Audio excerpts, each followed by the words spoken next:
She was standing at the back of the room when they told her she no longer had a job. Not in an office, not with any kind of dignity.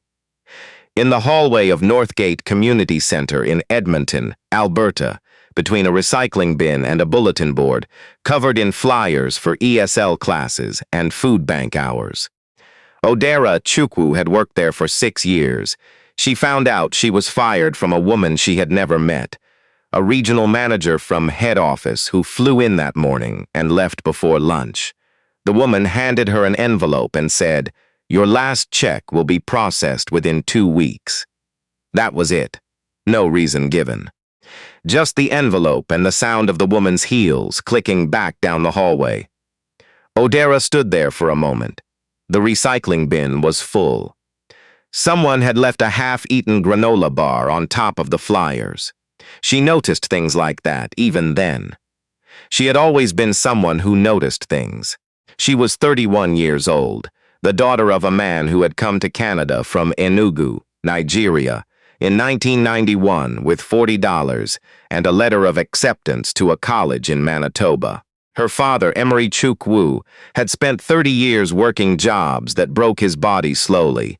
Factory floors, loading docks, overnight shifts at a grocery warehouse. He never complained, not once, not in front of her. When Odera was 14 and asked him how he kept going, he looked at her and said, "Odera, my daughter, the tree that survives the storm is not the one that never bends. It is the one that remembers it has roots." She had never forgotten that. Her mother, Ngozi, had cleaned hotel rooms for 22 years. Room after room, floor after floor. She'd come home smelling of lavender bleach and her feet would swell up by Thursday.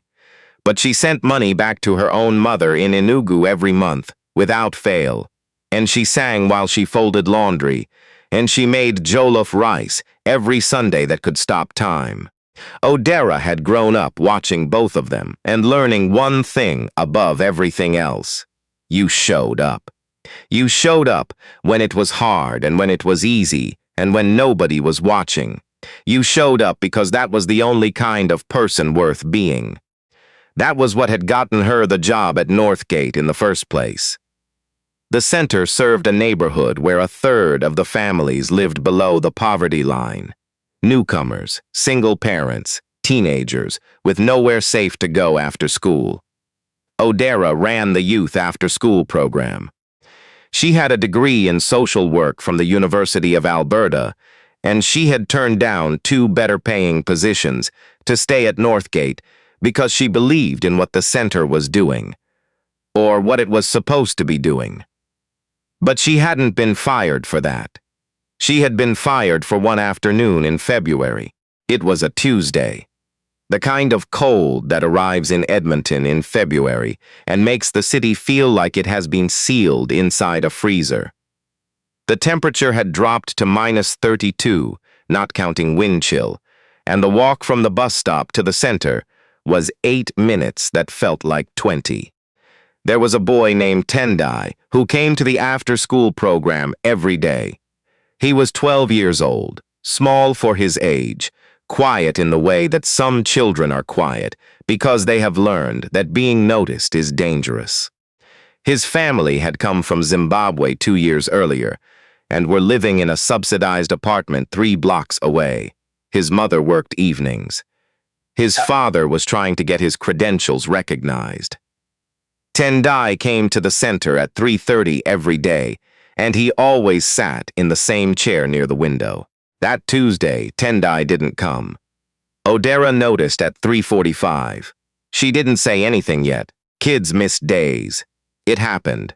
But by 4:30, she had a feeling she couldn't explain. The kind of feeling that sits behind your sternum and doesn't move when you try to breathe it away. She called Tendai's mother. No answer. She called the apartment. No answer. She stepped outside and looked down the street and saw nothing but blown snow and a city bus crawling through an intersection. The center's policy was clear. Staff were not to conduct home visits without a supervisor's sign-off and a formal request submitted in advance. The program director, a man named Mitchell Rao, had sent a memo in January reminding all staff of this policy after a liability complaint from the previous year. Odera read that memo. She understood it. She even agreed with parts of it. And then she put on her coat and her boots, and she walked 3 blocks through -32 to Tendai's apartment building. The buzzer wasn't working. A man leaving the building held the door for her without being asked. She took the elevator to the 4th floor and knocked on the door of Unit 412. Nothing. She knocked again, harder. She heard something from inside. Not a voice exactly, more like a sound. The sound a person makes when they're trying to make no sound at all. "Tendai," she said through the door. "It's Odera, from the center.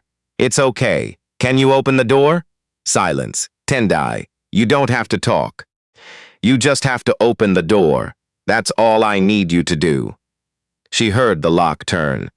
He was standing there in his coat and boots, fully dressed, like he'd been ready to leave for hours and hadn't been able to make himself go. His face was dry, but his eyes were swollen. Behind him, the apartment was cold in a way that told her the heat had been off for some time. There was no food on the counter. There was a note on the kitchen table that she saw him try to step in front of, to hide from her. She didn't reach past him to take it. She knelt down to his eye level, and she said, quietly, "Are you okay?" And the boy, who had been carrying whatever he was carrying alone in that cold apartment for what turned out to be 2 days, while his parents were caught up in a crisis she only learned about later, simply shook his head no. She stayed with him. She made calls. She reached his aunt, a woman named Auntie Bia, who arrived within the hour. She waited until Tendai was safe and warm and not alone before she left. She was back at the center by 6:15. Mitchell Rao was waiting for her. "You conducted an unauthorized home visit." "I did. You are aware that this is a direct violation of policy. I am Odera. I don't know what else to say to you. I have been very clear. Mitchell." She kept her voice even. "He was alone in a cold apartment with no food, and I don't know what was in that note. What would you have had me do?" He looked down at the desk. He was not a bad man. She had never thought he was a bad man. He was a man who feared liability more than he feared a 12-year-old boy sitting alone in the dark. "I have to follow up with HR," he said. "I don't have a choice." She nodded. She went home. She told herself it would be fine. 3 weeks later, a regional manager she had never met handed her an envelope in a hallway. Now pay attention, because this is the part of the story where most people would break, where the ground goes out from under you, and you start to wonder if the roots your father told you about were ever real. Odera did not break, but she came close. She spent 3 days applying for jobs and getting no responses. She went to her parents' house on the 4th day and sat in her mother's kitchen and didn't say anything for a long time. Her mother put a plate of food in front of her and sat down across from her and waited. "They fired me, Mama," Odera finally said. Her mother was quiet. She reached across the table and put her hand over Odera's. "For what?" Ngozi asked. "For going to check on a child." Her mother was quiet again for a moment. Then she said, "Then God saw what you did. And the people who fired you, they will have to answer for that themselves. That is not your problem, my daughter. Your problem is what you do next." That was her mother. Right to the point. Odera started volunteering the following Monday at a drop-in center in a different part of the city, a smaller operation run out of a church basement in a neighborhood called Glenora. It was not glamorous. There were mismatched chairs and a coffee maker that made a sound like it was coughing, and a whiteboard that someone had drawn a sun on years ago and never quite fully erased. But there were kids there. Kids who needed someone to show up. She showed up. It was in that church basement that she first encountered the name Warren Ash. She didn't encounter the man himself. Not at first. she encountered his name on the side of a building. The Ash Foundation for Youth, a sign above the door of a newly renovated community hub, 4 blocks from the church, a place she walked past on her way to catch the bus home.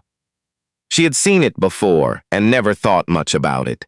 Foundations put their names on buildings.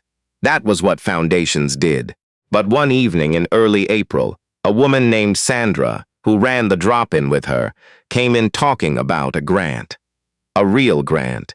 The kind of money that could actually change what the drop-in was able to do. The Ash Foundation, Sandra explained, had quietly begun a new initiative in Edmonton targeting underserved youth programs.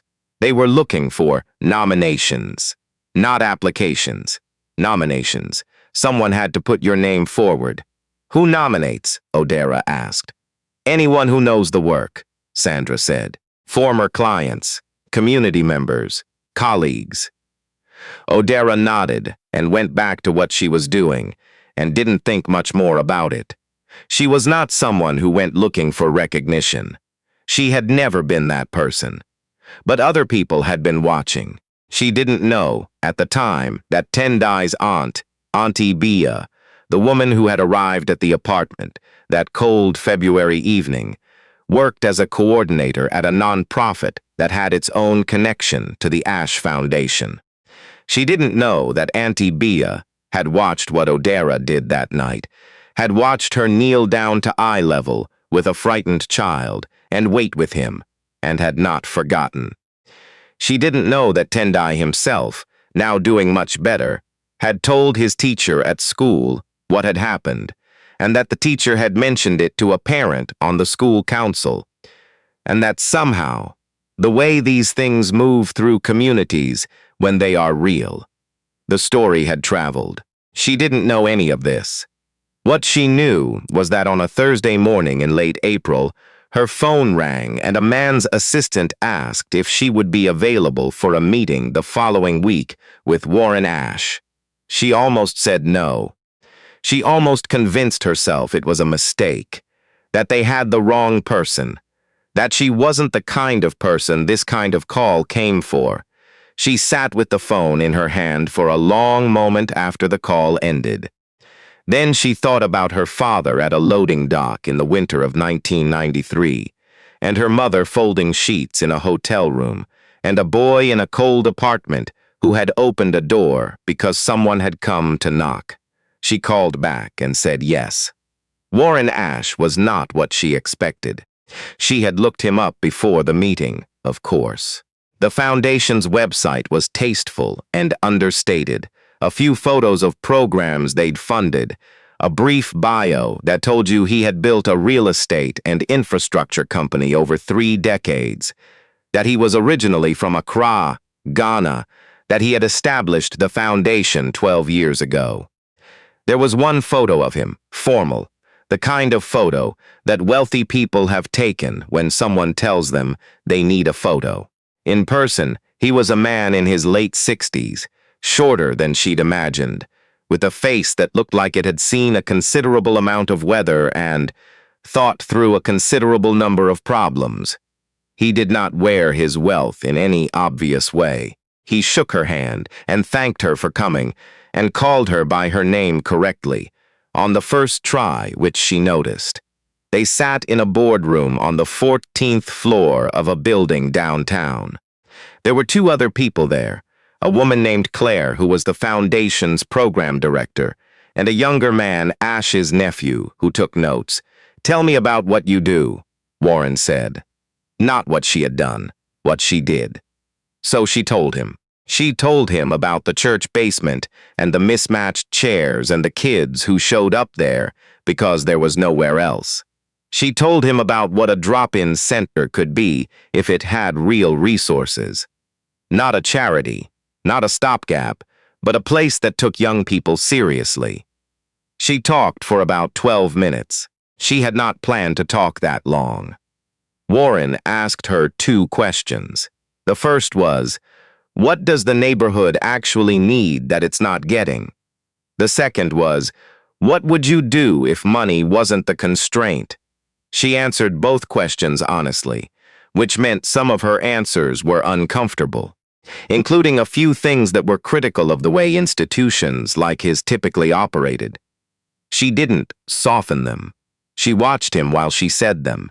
He nodded slowly. He didn't write anything down, but his nephew did. At the end of the meeting, Warren stood and said, "Thank you, Odera." He shook her hand again. That was all. She left and rode the elevator down and walked out into the April cold and thought, well, that was that. It was a good meeting and nothing would come of it, and that was fine. She was wrong. She found out 3 weeks later, through a call from Claire, that the Ash Foundation had decided to make the Glenora drop in the anchor site for their new Edmonton pilot. A 3-year commitment that would fund a full-time staff team, a renovated space, and a programming budget that was larger than anything the drop-in had ever had access to. Claire used the word transformational without any embarrassment. And then Claire told her something else. Warren Ash had asked specifically that the grant be conditional on Odera being involved in the design and implementation of the program, not as a volunteer, as the paid director. Odera asked her to repeat that. "He asked that you lead it," Claire said. He said, and I'm quoting him directly here, "Find me someone who will walk 3 blocks in -32 for a child they're not even sure is there. That is the person I want building this." She held the phone for a long moment after Claire finished speaking. She was standing in the church basement, and the coffee maker was making its usual noise, and the sun, drawn on the whiteboard, was half visible behind a list of activities for the week. There are things that happen next that people want to know about. So let us be clear about them. Northgate Community Center's funding was reviewed by the city 6 months later as part of a broader audit. It was found that their youth retention numbers had declined significantly in the year since Odera left. Mitchell Rao was not fired. He was reassigned. The regional manager, who had handed Odera the envelope in the hallway, was not disciplined. These things do not always resolve as cleanly as we would like. But the new program, which Odera named Roots and Forward, because she thought of her father every day, opened in September. There were 47 kids enrolled in the first cohort. There were actual chairs, matching ones, and a kitchen, and a recording studio that one of the grant partners had helped fund, and windows that looked out onto the street so the kids inside could see the neighborhood, and the neighborhood could see them. Tendai came to the opening. He stood next to Odera while a photographer took a picture for the foundation's annual report, and he said, without any preamble, "Miss Odera, I told my Baba about you. He said to tell you thank you." She had to look away for a moment. She looked out the window at the street. "You tell your Baba," she said, "that his son opened the door. That's the part that mattered. Now, before you click away, and I know you are thinking about it, I want to ask you something honestly. If you were Odera, standing in that hallway after 6 years of work, holding that envelope, would you have done things differently? Would you have stayed inside the policy? Would you have protected yourself? There is no wrong answer. The world is complicated and bills are real, and sacrifice is not free. But I want you to sit with this. The only reason Warren Ash knew Odera's name was because she walked 3 blocks through Edmonton winter for a child who might not have even been there. She did not know anyone was watching. She thought she was alone in a cold city, doing a job that was about to cost her everything. She was not alone. She never had been. If this story stayed with you, and I think it did, or you wouldn't still be here, share it with someone who needs to hear that showing up still means something. And if you are new here, welcome. We tell stories like this because this world needs more of them. The tree that survives the storm is not the one that never bends. It is the one that remembers it has roots.